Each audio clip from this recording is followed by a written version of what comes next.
வணக்கம். கற்பனை பண்ணி பாருங்க, மனித உடம்புக்குள்ளேயே ஒளிஞ்சிருக்கிற ஒரு மிகப்பெரிய ரகசியம். நரை, திரை, மூப்பு, ஏன் மரணத்தையே தள்ளி போடும் அளவுக்கு ஒரு பிரம்மாண்டமான ஆற்றல் நமக்குள்ள இருக்குன்னு சொன்னா உங்களால நம்ப முடியுதா? சித்தர்களோட பழங்கால ஏடுகள்ல புதைஞ்சு கிடக்கிற அந்த ரகசிய அறிவியலை தான் இந்த விளக்க பதிவுல நாம முழுமையா அலச போறோம். விந்து விட்டவன் நொந்து கெடுவான். இது வெறும் பழமொழி இல்லைங்க, நம்ம சித்தர்கள் விட்டுட்டு போன ஒரு மிக கடுமையான எச்சரிக்கை.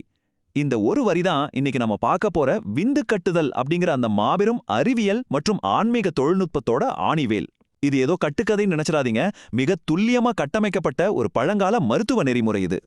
இதை சரியா புரிஞ்சுக்க நாம ஒரு 6 விஷயங்களை வரிசையா பார்க்க போறோம். ஆற்றலோட ரகசியம், விந்து கட்டுதலின் 3 நிலைகள், இதனால கிடைக்கிற நன்மைகள், மூலிகைகள், யோக பயிற்சிகள், அப்புறம் இதுல இருக்கிற ஆபத்துகள். இப்படி 6 கட்டங்களா இதை கடந்து போகலாம். பகுதி 1. சித்தர்களின் ஆற்றல் ரகசியம். அறிவியலும் ஆன்மீகமும் இணையும் புள்ளி. சித்த மருத்துவம் மனித உடம்ப வெறும் சதையாவும் எலும்பாவும் மட்டும் பார்க்கல, இந்த பிரபஞ்சத்தோட ஆற்றலை தேக்கி வைக்கிற ஒரு வாகனமா தான் பார்த்தாங்க. இதுல இந்த 40 அப்படிங்கிற எண்ணோட கணக்கு என்ன தெரியுமா? நாம சாப்பிட்ற சாப்பாடு 7 தாதுக்களா மாறி கடைசியா விந்து அப்படிங்கிற ஜீவ ஆற்றலா மாறுது. இதுல ஆச்சரியம் என்னன்னா, சுமார் 40 துளி ரத்தம் ஒன்னு சேர்ந்தாதான் ஒரு துளி விந்துவா மாறுதுன்னு சித்த நூல்கள் சொல்லுது. அப்போ ஒரு துளி ஆற்றல் வீணாவதும் எத்தனை துளி ரத்தத்தை இழக்கிறதுக்கு சமம்னு நீங்களே யோசிச்சு பாருங்க. இந்த ஆற்றலை நாம இயல்பா கீழ்நோக்கி பாய அனுமதிச்சா அது வெறும் பருப்பொருளா, அதாவது இனப்பெருக்கத்துக்கு மட்டுமே பயன்படும்.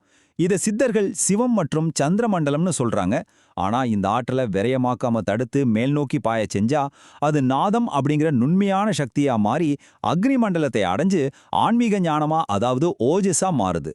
சுருக்கமா சொல்லணும்னா, கீழே போனா சந்ததி, மேல போனா முக்தி. பகுதி 2. விந்து கட்டுதலின் 3 நிலைகள், இதன் அடிப்படை செயல்முறை. நிறைய பேர் நினைச்சிட்டு இருக்கிற மாதிரி இது வெறுமனே பிரம்மச்சரியத்தை கடைபிடிக்கிறது மட்டும்தானா? கண்டிப்பா கிடையாது. சித்தர்கள் இத 3 படிகளை கொண்ட ஒரு தெளிவான அறிவியல் செயல்முறையா விளக்குறாங்க. முதல்ல ஸ்தம்பனம், அதாவது இயல்பா கீழ்நோக்கி பாயும் ஆற்றல மனக்கட்டுப்பாட்டால தடுத்து நிறுத்துறது. 2வது திராவகம், தேக்கி வச்ச ஆற்றல்ல இருக்கிற அசுத்தங்களை மூலிகைகள் மூலமா தூய்மைப்படுத்துறது. 3வது கட்டுதல், தூய்மையாக்கப்பட்ட அந்த திரவத்தை இறுகச் செய்து ஓஜஸ் அப்படிங்கிற உயிர் சக்தியா மாற்றி மூளைக்கு அனுப்புறது. தண்ணீரை எப்படி நாம உறைய வச்சு ஐஸ் கட்டியா மாத்திரமோ அதே மாதிரிதான் இந்த தொழில்நுட்பமும். பகுதி 3. உடல் மற்றும் மன நன்மைகள், ஒரு உன்னத மாற்றம். இவ்வளவு கஷ்டப்பட்டு இந்த ஆற்றலை மாற்றுறதால நமக்கு என்னதான் கிடைக்கும்? போகர், அகத்தியர் மாதிரி மாபெரும் சித்தர்கள் சொல்ற முக்கியமான வார்த்தை காயகல்பம். காயம்னா உடல், கல்பம்னா கல் மாதிரியான உறுதி. இந்த ஆற்றலை காப்பதன் மூலமா நம்ம உடம்புல செல்கள் தொடர்ந்து புதுப்பிக்கப்படுது, வயசாவது தள்ளி போகுது. முக்கியமா எந்த நோயும் அண்ட முடியாத வைரம் மாதிரி உறுதியான ஒரு வச்சிர தேகமா நம்ம உடம்பு மாறும்னு சித்தர்கள் ஆணித்தரமா அடிச்சு சொல்றாங்க. இது உடம்புக்கு மட்டும் இல்லைங்க, மனசுக்கும் மிகப்பெரிய மாற்றங்களை தருது. வீணாக்கப்படாத இந்த ஆற்றல் மூளையை சென்றடையும் போது மேதா சக்தி அப்படிங்கிற அபாரமான ஞாபக சக்தி கிடைக்குது. புத்தி கூர்மையாகுது. முக்கியமா மனசு அலைபாயிறது நின்னு போய் அசைக்க முடியாத ஒரு மன உறுதியும் பயமில்லாத தன்மையும் வருது. அது மட்டும் இல்லாம முகத்துல ஒரு அபரிமிதமான பிரகாசம், அதாவது தேஜஸ் உண்டாகும்னு சொல்றாங்க. பகுதி 4. மூலிகைகள் மற்றும் உணவு, வஜ்ர உணவு முறை. சரி, இந்த ஆச்சரியமான மாற்றத்தை நாம உடம்புல எப்படி உருவாக்குறது? இதுக்கு சித்தர்கள் 48 நாட்கள், அதாவது ஒரு மண்டலம், கட்டாயம் பின்பற்ற வேண்டிய துல்லியமான உணவு முறைகளை வகுத்திருக்காங்க. பூனைக்காளி, அமுக்குரா, நீர்முள்ளி, தண்ணீர் விட்டான் கிழங்கு, இப்படி சிறப்பான காயகல்ப மூலிகைகளை பரிந்துரைக்கிறாங்க. இதை வச்சு பால், பனங்கற்கண்டு எல்லாம் சேர்த்து வஜ்ர கஞ்சி தயார் பண்றாங்க. இது நம்ம உடம்புல இருக்கிற ஸ்ட்ரெஸ் ஹார்மோனுகளை குறைச்சி உடம்ப குளிர்விச்சு திரவமா இருக்கிற ஆற்றலை ரொம்ப சீக்கிரமா கெட்டிப்படுத்துது. ஆனா மூலிகைகள் மட்டுமே பத்தாதுங்க, உணவு கட்டுப்பாடும் ரொம்ப ரொம்ப முக்கியம்.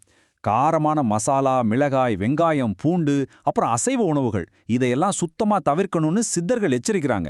ஏன்னா இது உடம்போட சூட்டையும் இச்சையையும் அதிகமாக்கிடும். அதுக்கு பதிலா பால், நெய், பேரிச்சம்பழம், மாதுளை மாதிரி உடம்ப குளிர்விக்கிற உணவுகளை மட்டுமே எடுத்துக்கணும். அதுவும் வயிறு முட்டை சாப்பிடக்கூடாது, அரை வயிறு மட்டும்தான் சாப்பிடணுங்கிறது இதுல இருக்கிற மிக முக்கியமான ஒரு விதி. பகுதி 5. யோகா மற்றும் மூச்சு, ஆற்றலை நகர்த்துதல். உணவாலையையும் மூலிகையாலையும் மட்டுமே இந்த ஆற்றலை மேல அனுப்பிவிட முடியுமான்னு கேட்டா இல்ல. புவியீர்ப்பு விசைக்கு எதிரா ஒரு ஆற்றலை மேல கொண்டு போக துல்லியமான உடல் அசைவுகளும் சுவாச பயிற்சிகளும் கட்டாயம் தேவை. பதாங்குஷ்டாசனம், சித்தாசனம் மாதிரி பயிற்சிகள் நேரடியாக நரம்புகளை அழுத்தி ஆற்றல் வீணாவதை தடுக்குது. சிராசாசனம் செய்யும்போது இரத்த ஓட்டமும் ஆற்றலும் நேரா மூளைக்கு திரும்புது. இது எல்லாத்தையும் விட ரொம்ப முக்கியமானது மூலபந்தம். ஆசனவாயை சுருக்கி உள்ளிழுப்பதன் மூலமா கீழ்நோக்கி போற ஆற்றலை ஒரு மிஷின் மாதிரி அப்படியே மேல் நோக்கி திருப்பி விடுது இந்த பயிற்சி. இதுல ரொம்ப சுவாரஸ்யமான ஒரு விஷயம் இந்த வாசி யோகம் தாங்க. மனம் எங்கே செல்கிறதோ அங்கே பிராணன் செல்லும், பிராணன் எங்கே செல்கிறதோ அங்கே விந்து செல்லும் அப்படிங்கிறது சித்தர்களோட வாக்கு. மூச்சை கட்டுப்படுத்தி அதை சுழுமுனை நாடி வழியா மேலே ஏத்துறது மூலமா மட்டும்தான் நம்முடைய எண்ணங்களையும் அதன் மூலமா நம்முடைய உடல் இச்சைகளையும் முழுமையா கட்டுப்படுத்த முடியும் அப்படிங்கிறதுதான் இதோட பிரம்மாண்டமான ரகசியம். பகுதி 6. ஆபத்துகளும் இல்லறமும், சித்தர்களின் எச்சரிக்கை. இதையெல்லாம் கேட்கும்போது அப்ப குடும்ப வாழ்க்கையே விட்டுட்டு சன்னியாசியா போனா மட்டும்தான் இது சாத்தியமா அப்படின்னு ஒரு கேள்வி உங்களுக்குள்ள வரலாம். ஆனா திருமூலர் தன்னோட திருமந்திரத்துல பரியங்க யோகம் அப்படின்னு ஒரு வியக்கத்தக்க கலைய சொல்லியிருக்காரு. கணவன் மனைவி உறவுல இருக்கும்போது கூட தங்களோட ஜீவ ஆற்றலை இழக்காம இருக்க முடியும்னு அவர் சொல்றாரு. உச்சக்கட்ட இன்பத்தின் போது மூச்சை கட்டுப்படுத்தி மூலபந்தம் செய்வதன் மூலமா அந்த ஆற்றலை வெளியேறாம உடம்புக்குள்ளேயே திருப்பி உடல் இன்பத்தை ஒரு ஆன்மீக பேரானந்தமா மாத்த முடியும்னு திருமூலர் மிகத் தெளிவா விளக்கியிருக்காரு. ஆனா ஒரு நிமிஷம் கவனிங்க, சித்தர்கள் இதுல இருக்கிற ஆபத்துக்களையும் ரொம்ப கடுமையா எச்சரிக்கிறாங்க. முறையான மூச்சு பயிற்சியோ உணவு கட்டுப்பாடோ இல்லாம நீங்களா பலவந்தமா இந்த ஆற்றலை தடுத்து நிறுத்த முயற்சி பண்ணா அது மிகப்பெரிய ஆபத்துல கொண்டு போய் விட்டுடும். உடம்புல அதீத வெப்பம் உருவாகி மூளைக்கோளாறுகள், சுரப்பி வீக்கங்கள், கடுமையான நரம்பு தளர்ச்சின்னு பெரிய பிரச்சனைகள் வரும். தேங்கி நிக்கிற ஆற்றல் சில சமயம் நஞ்சா கூட மாறிடலாம். இந்த மொத்த ப்ராசஸையும் சுருக்கமா புரிய வைக்க போகர் ஒரு அருமையான ரசவாத ஒப்பீட்டை சொல்றார்.